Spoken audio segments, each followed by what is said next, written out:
चलिए इस वीडियो में हम बात करेंगे तमिलनाडु की, क्योंकि तमिलनाडु की सियासत में भूचाल आया हुआ है। अन्नामलाई ने तमिलनाडु में गर्दा मचाया है। जैसा मैंने आपसे कहा, लॉन्च के कुछ ही घंटों में 15 लाख लोग उनसे जुड़ गए हैं और आखिरकार अन्नामलाई किसकी टेंशन अब बढ़ा रहे हैं, इस वीडियो में वही पता चलेगा। नमस्कार, आप देख रहे हैं न्यूज़ 18 डिजिटल प्लेटफॉर्म। मैं हूं आपके साथ श्रुति श्रीवास्तव। तमिलनाडु में इस बार के विधानसभा चुनाव में टीवी के चीफ और फिल्म स्टार थलापति विजय के रूप में नया ध्रुव तारा उभरा। पहले ही चुनाव में विजय ने बड़ी सफलता हासिल की और प्रदेश के मुख्यमंत्री बन गए। अब अन्नामलाई ने भाजपा से अलग होने के बाद नए मूवमेंट की शुरुआत की है और किसकी टेंशन बढ़ाई है, इस इंट्रोडक्शन से आपको पता भी चल गया होगा, लेकिन विस्तार से समझिए। दरअसल भारतीय जनता पार्टी यानी कि भाजपा से अलग होने के कुछ ही दिनों बाद पूर्व तमिलनाडु बीजेपी अध्यक्ष के अन्नामलाई ने अपने नए पॉलिटिकल मूवमेंट की शुरुआत कर दी है।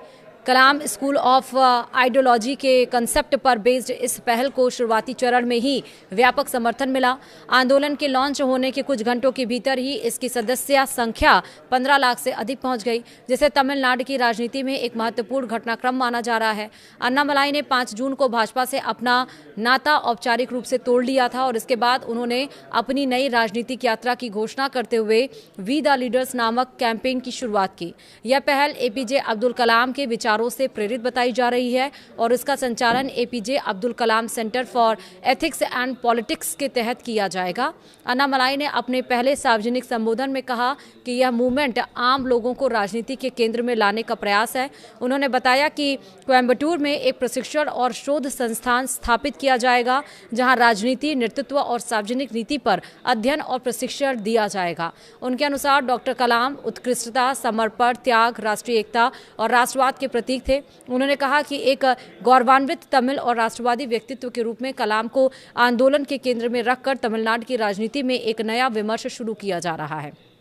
पुलिस सेवा को छोड़ भाजपा में शामिल हुए थे पूर्व आईपीएस अधिकारी अन्नामलाई का भाजपा से इस्तीफा शुक्रवार को औपचारिक रूप से स्वीकार किया गया। अपने त्यागपत्र में उन्होंने पार्टी नेतृत्व के साथ पिछले 18 महीनों के दरमियान हुए कई विचार विमर्श और मतभेदों का उल्लेख किया। उन्होंने लिखा है कि तमिलनाडु में विकास उन्मुख और सांस्कृतिक मूल्यों पर आधारित राजनीति को लेकर उनकी सोच और पार्टी नेतृत्व की दिशा में अंतर उभर कर सामने आया था।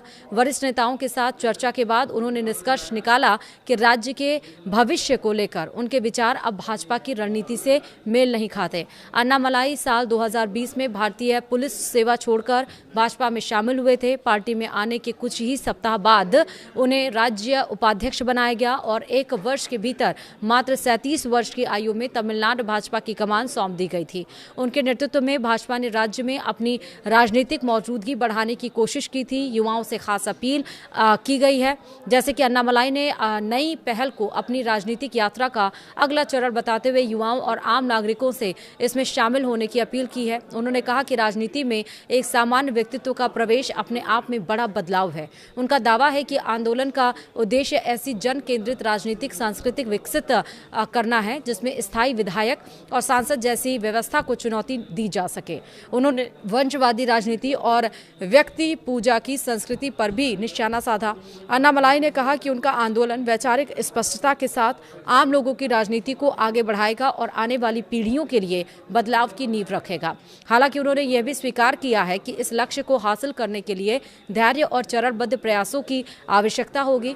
वी द लीडर्स नामक मूवमेंट की वेबसाइट के अनुसार हजारों स्वयंसेवक शिक्षा, स्वास्थ्य, पर्यावरण और युवा नेतृत्व जैसे क्षेत्रों में काम करने के लिए जुड़ रहे हैं।